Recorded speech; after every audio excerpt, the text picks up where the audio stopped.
आज का शुभ पंचांग कार्तिक मासे शुक्ल पक्षे अष्टमी शनिवार विक्रम संवत 2081 तदनुसार 9 नवंबर 2024। आज अष्टमी रात्रि को लगभग 11 बजे तक की है। तत्पश्चात नवमी। आज का विशेष दिन गोपा अष्टमी, पंचक प्रारंभ, भद्रा, मासिक दुर्गा अष्टमी, राष्ट्रीय कानूनी सेवा दिवस। सूर्य राशि तुला, चंद्र राशि मकर, दिशा शूलपुर, अग्निवास पृथ्वी, नक्षत्र श्रवण, तत्पश्चात धनिष्ठा, ब्रह्म मुहूर्त 5:07 से 6 बजे तक। राहु काल का समय प्रातः 9 बजे से लेकर 10:30 बजे तक रहेगा। अभिजीत मुहूर्त लगभग 12 बजे से लेकर 12:50। भद्रा का समय सुबह 6:52 से 11:24 तक का रहेगा। कल अक्षय नवमी, आंवला नवमी, जगदार्थ पूजा 11 नवंबर को, कंसवध, भीषम पंचक प्रारंभ 12 नवंबर को, देव उत्थान एकादशी व्रत 13 नवंबर को, तुलसी विवाह प्रदोष व्रत 14 नवंबर को, बाल दिवस, वैकुंठ चतुर्दशी, विश्वेश्वर व्रत, नेहरू जयंती 15 नवंबर को, मणिकर्णिका स्नान, देव दिवाली, गुरु नानक जयंती, कार्तिक पूर्णिमा, अन्नवाधान। बोलिए गंगा मैया की जय। राम जय श्री राम। मैं ईशु हरवानी हनुमानगढ़ टाउन राजस्थान से।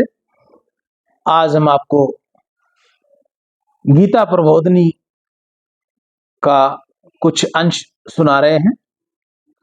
तमेव माता च पिता तमेव, तमेव बंधु च सखा तमेव, तमेव विद्या द्रविणं तमेव, तमेव सर्वं मम देव। श्री परमात्मने नमः। गीता प्रबोधनी अथो प्रथमोऽध्याय। पहला अध्याय। धृतराष्ट्रवाचक धर्म क्षेत्रे कुरुक्षेत्रे संवेता युयुत्सव मामका पांडवाश्च सचैव किम कुर्वत् संजय। धृतराष्ट्र जी बोले, हे संजय, धर्म भूमि कुरुक्षेत्र में इकट्ठे हुए युद्ध की इच्छा वाले मेरे और पांडवों के पुत्रों ने भी क्या किया। व्याख्या। यह हिंदू संस्कृति विलक्षणता है कि इसमें प्रत्येक कार्य अपने कल्याण का उद्देश्य सामने रखकर ही करने की प्रेरणा की गई है। इसलिए युद्ध जैसा घोर कर्म भी धर्म क्षेत्र, धर्म भूमि एवं कुरुक्षेत्र तीर्थ भूमि में किया गया है, जिससे युद्ध में मरने वालों का भी कल्याण हो जाए। भगवान की ओर से सृष्टि में कोई भी मेरे और तेरे का विभाग न किया गया है। संपूर्ण सृष्टि पंचभौतिक, सभी मनुष्य समान है और इन्हें आकाश, वायु, अग्नि, जल और पृथ्वी भी समान रूप से मिले हुए हैं, परंतु मनुष्य मोह के वशीभूत होकर उनमें विभाग कर लेता है कि ये मनुष्य, घर, गांव, प्रांत, देश, आकाश, जल आदि मेरे हैं और ये तेरे हैं। इस मेरे और तेरे के भेद से अपने जीने की इच्छा को त्याग कर दिया है और जो अनेक प्रकार के अस्त्र शस्त्रों का चलाने वाला है तथा जो सब के सब युद्ध काल में प्रयुक्त चतुर हैं। द्रोणाचार्य को चुप देखकर दुर्योधन के मन में विचार हुआ कि वास्तव में हमारी यह सेना पांडवों पर विजय करने में अपर्याप्त है, असमर्थ है, क्योंकि उनके संरक्षण उपाय पक्षपाती भीष्म है। परंतु इस पांडवों की यह सेना हम पर विजय करने में पर्याप्त है, समर्थ है, क्योंकि उनके संरक्षण निज सेना पक्षपाती भीमसेन है। हम श्लोक से ऐसा प्रतीत होता है कि दुर्योधन पांडवों से संधि करना चाहता है, परंतु वास्तव में ऐसी बात नहीं। दुर्योधन ने कहा, जानामि धर्म नचते में प्रवृत्ति जोर न भय धर्म न च मैं निवृत्ति के नापी देवने हृदय सितेन तथा युक्तोसी तथा कारोसी। मैं धर्म को जानता हूँ पर इसमें मेरी प्रवृत्ति नहीं होती और अधर्म को भी जानता हूँ पर उसमें मेरी निवृत्ति नहीं होती। मेरा हृदय में स्थिर कोई देव है जो मुझे जैसे करवाता है वैसे ही मैं करता हूँ। दुर्योधन हृदय में स्थित जिस देव की बात कहता है वह वास्तव में कामना ही है। जब वह कामना के वशीभूत होकर उसके अनुसार चलता है तो फिर वह पांडवों से संधि कैसे कर सकता है। पांडव उनके मन के अनुसार नहीं चलते, परियुक्त धर्म के तथा भगवान की आज्ञा के अनुसार चलते थे। इसलिए जब गंधर्वों ने दुर्योधन को बंदी बना लिया था तब युधिष्ठिर ने ही उसे छुड़वाया था। वहां युधिष्ठिर के वचन है, दूसरों के द्वारा पराभव प्राप्त होने पर उनका सामना करने के लिए हम लोग 105 भाई हैं। आपस में विरोध होने पर ही हम 5 भाई अलग हैं और वह 100 भाई अलग हैं। कामना मनुष्य को पापों में लगाती है।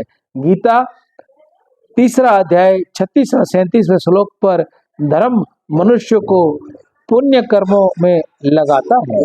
दुर्योधन ब्रह्म दृष्टि से अपनी सेना के महारथियों से बोला, आप सब के सब लोग सभी मोर्चों पर अपनी अपनी जगह दृढ़ता से स्थित रहते हुए निश्चित रूप से पितामह भीष्म की चारों ओर से रक्षा करें। उस दुर्योधन के हृदय में हर्ष उत्पन्न करते हुए कौरवों में युद्ध प्रभावशाली पितामह भीष्म ने सिंह के समान गरज कर जोर से शंख बजाया। उसके बाद शंख और भेरी नगारे तथा ढोल मृदंग और नरसिंह बाजे एक साथ ही बज उठे। उनका वह शब्द बड़ा भयंकर हुआ। उसके बाद सफेद घोड़ों से युक्त महान रथ पर बैठे हुए लक्ष्मीपति भगवान श्री कृष्ण और पांडु पुत्र अर्जुन ने भी दिव्य शंखों को बड़े जोर से बजाया। अंतर्यामी भगवान कृष्ण ने पांचजन्य नामक तथा धनजन्य अर्जुन ने देवदत्त नामक शंख बजाया और भयानक कर्म करने वाले वृक्कोदर भीम ने पौंड्रक नामक शंख बजाया। कुंती पुत्र राजा युधिष्ठिर ने अनंत विजय नामक शंख बजाया और नकुल और सहदेव सुघोष और मणिपुष्प नामक शंख बजाए।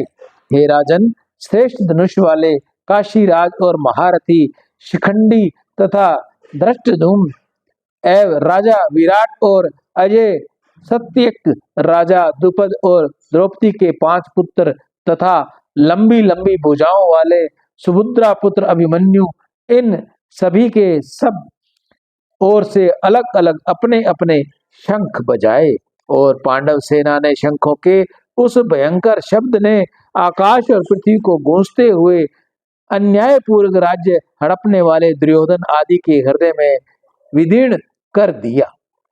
हे महापते धर्मराज, अब शस्त्र चलाने की तैयारी हो ही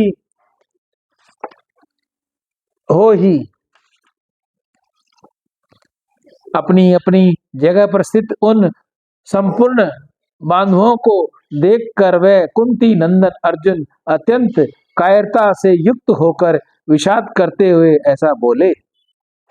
अर्जुन बोले, हे कृष्ण, युद्ध की इच्छा वाले इस कुटुंब समुदाय को अपने सामने उपस्थित देखकर मेरा अंग स्थिर हो रहा है और मुख सूख रहा है तथा मेरे शरीर में कंपकपी आ रही है, ऐसे रोंगटे खड़े हो रहे हैं, हाथ से गांडीव धनुष गिर रहा है और त्वचा भी जल रही है।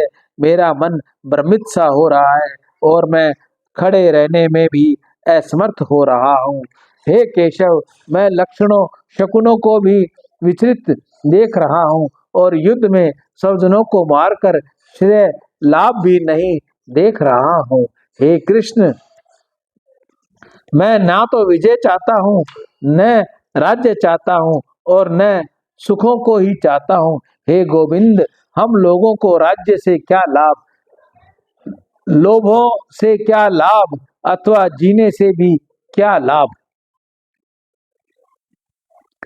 जिनके लिए हमारी राज्य भोग और सुख की इच्छा है, वे ही सब अपने प्राणों की और धन की आशंका त्याग करके युद्ध में खड़े हैं।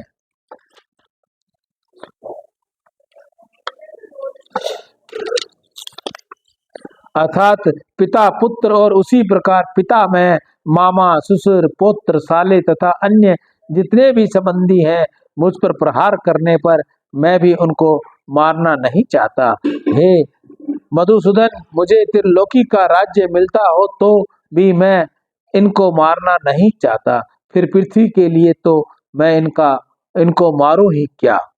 हे जनार्दन, इन धृतराष्ट्र संबंधियों को मारकर हम लोगों को क्या प्रसन्नता होगी। इन अतताइयों को मारने से तो हमें पाप ही लगेगा।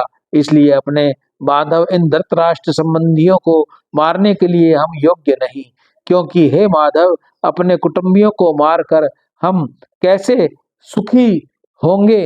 यद्यपि लोभ के कारण जिनका विवेक विचार लुप्त हो गया है, ऐसे ये दुर्योधन आदि कुल का नाश करने से होने वाले दोष को और मित्रों के साथ देश करने से होने वाले पापों को नहीं देखते, तो भी हे जनार्दन, कुल का नाश करने से होने वाले दोषों को ठीक ठीक जानने वाले हम लोग इस पाप से निवृत्त होने का विचार क्यों न करें। कुल का क्षय होने पर सदा से चलते आए कुल धर्म नष्ट हो जाते हैं, और धर्म का नाश होने पर बचे हुए संपूर्ण कुल को अधर्म दबा लेता है।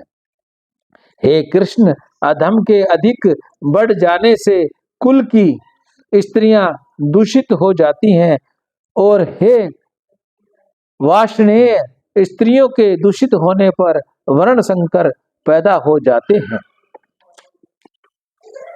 वर्ण संकर कुल घातियों और कुल को नरक में ले जाने वाला ही होता है। श्राद्ध और तर्पण न मिलने से इन कुल घातियों को के पितर भी अपने स्थान से गिर जाते हैं। इन वर्ण संकर पैदा करने वाले दोषों से कुल धातियों के सदा से चलते आए कुल धर्म और जाति धर्म नष्ट हो जाते हैं। हे जनार्दन, जिनके कुल धर्म नष्ट हो जाते हैं, उन मनुष्यों का बहुत काल तक नरक में वास होता है, ऐसा हम सुनते आए हैं। यह बड़े आश्चर्य और भेद की बात है कि हम लोग बड़ा भारी पाप करने का निश्चय कर बैठे हैं, जो कि राज्य और सुख के लोभ से अपने शरणों को मारने के लिए तैयार हो गए हैं। अगर ये हाथ में शस्त्र अस्त्र लिए हुए धृतराष्ट्र के पक्षपाती लोग युद्ध भूमि में सामना न करने वाले तथा शस्त्र रहित मुझे मार भी दे, तो वह मेरे लिए बड़ा ही हितकारक होगा। संजय कह रहे हैं, अर्जुन बाण सहित धनुष का त्याग करके युद्ध भूमि में रथ के मध्य भाग में बैठ गए। पहला भाग यहाँ पूर्ण हुआ। कल इससे दूसरे भाग की हम आपको भगवत गीता गीता प्रबोधनी सुनाएंगे। सियावर राम जय जय राम, मेरे प्रभु राम जय जय राम। आज गोपाष्टमी है। गोपाष्टमी के दिन गायों को हरा दीजिए, खूब हरा खिलाइए, उनकी सेवा कीजिए। गायों में 36 करोड़ देवी देवताओं का वास है। जैसे ही आप गौ माता की सेवा करोगे, पूजा अर्चना करोगे, 36 करोड़ देवी देवता आप पर प्रसन्न होंगे। आपके घर में कृपा रहेगी, लक्ष्मी का वास रहेगा, सबकी निरोगी काया रहेगी। ऐसी मेरी गौ माता के आगे और आप सभी के आगे प्रार्थना है कि गौ माता की सेवा करो, गौ माता की सेवा करो, मानवता का काम कीजिए, गौ सेवा हेतु दान कीजिए। सियावर राम जय जय राम।